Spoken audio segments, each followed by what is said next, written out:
ಇನ್ನು ಮುಂದೆ ನಿಮ್ಮ ನೆಚ್ಚಿನ ಧಾರಾವಾಹಿಗಳ ಫುಲ್ ಎಪಿಸೋಡ್ಗಳು ಸನ್ ನೆಕ್ಸ್ಟ್ ಆಪ್ನಲ್ಲಿ ಮಾತ್ರ. ಇವಾಗ ನಾವು ಹಾರ್ಡ್ ಡಿಸ್ಕ್ ನ ಹೇಗ್ ತಗೊಳ್ಳೋದು ಅನ್ನೋದ್ರ ಬಗ್ಗೆ ಯೋಚನೆ ಮಾಡ್ಬೇಕು. ನೀನ್ ಹೇಳೋದು ಸರಿ ಗುಲಾಬಿ. ಆ ಹಾರ್ಡ್ ಡಿಸ್ಕ್ ಅಲ್ಲಿ ಗೌಡ್ರ ವಿಡಿಯೋ ಇದ್ರೆ ಏನ್ ಮಾಡ್ತೀರಾ?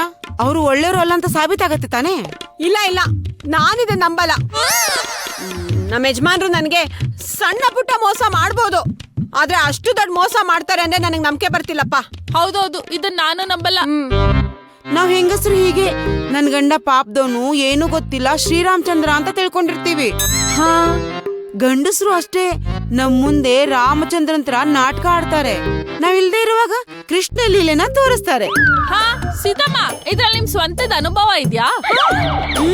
ಹಾ, ಅಂದ್ರೆ ನೀವ್ ಗಂಡಸರ ವಿಷಯನ ತುಂಬಾ ಚೆನ್ನಾಗಿ ತಿಳ್ಕೊಂಡಿದೀರಾ.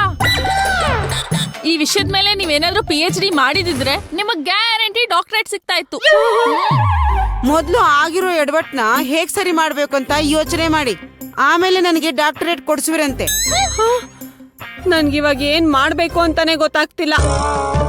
ಗುಲಾಬಿ, ನೀನೇ ಏನಾದ್ರೂ ಹೇಳು. ಹಾ, ಇವಾಗ ನಾವ್ ಯೋಚನೆ ಮಾಡ್ಬೇಕಾಗಿರೋದು ಹಾರ್ಡ್ ಡಿಸ್ಕ್ ಬಗ್ಗೆ ಅಲ್ಲ, ಗೌಡ್ರ ನಡವಳಿಕೆ ಬಗ್ಗೆ. ಅಂದ್ರೆ ನೀನ್ ಹೇಳ್ತಿರೋದು ನಾನ್ ನಮ್ಮ ಯಜಮಾನ್ರು ಗಂಡನ್ ಬಗ್ಗೆ, ಅಯ್ಯೋ ನಾನು ನಮ್ಮ ಯಜಮಾನ್ರ ಬಗ್ಗೆ ಅನುಮಾನ ಪಡ್ಬೇಕು ಅಂತನಾ? ಅನುಮಾನ ಪಡ್ಬೇಡಿ, ಅವ್ರು ಒಳ್ಳೆಯವರು ಅಂತ ನಮ್ಗೆಲ್ರಿಗೂ ಗೊತ್ತು. ಆದ್ರೆ ನಮ್ ಹಿಂದೆ ಏನೇನ್ ನಡೆದಿದ್ಯೋ ಯಾರಿಗ್ ಗೊತ್ತು? ಅವರು ನಿಮಗ್ ಗೊತ್ತಿಲ್ದಾಗೆ ಇನ್ನೊಬ್ರನ್ನ ಇಷ್ಟಪಟ್ಟು ಅವ್ರ ಮನೆಗೆ ಹೋಗಿ ಬರೋದು ಮಾಡ್ತಿದ್ರೇನೋ, ಅದನ್ನ ಇವ್ರು ವಿಡಿಯೋ ಮಾಡ್ಕೊಂಡಿರ್ಬಹುದು. ಯಪ್ಪ, ನನ್ನಿಂದ ಇದನ್ ಕೇಳಕ್ ಆಗ್ತಾ ಇಲ್ಲ.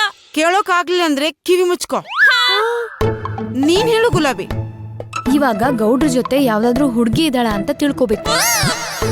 ಇದ್ರೆ ಎಲ್ಲಿದ್ದಾಳೆ, ಇವ್ರಿಬ್ರು ಯಾವಾಗ ಮೀಟ್ ಮಾಡ್ತಾರೆ ಅಂತ ತಿಳ್ಕೊಬೇಕು.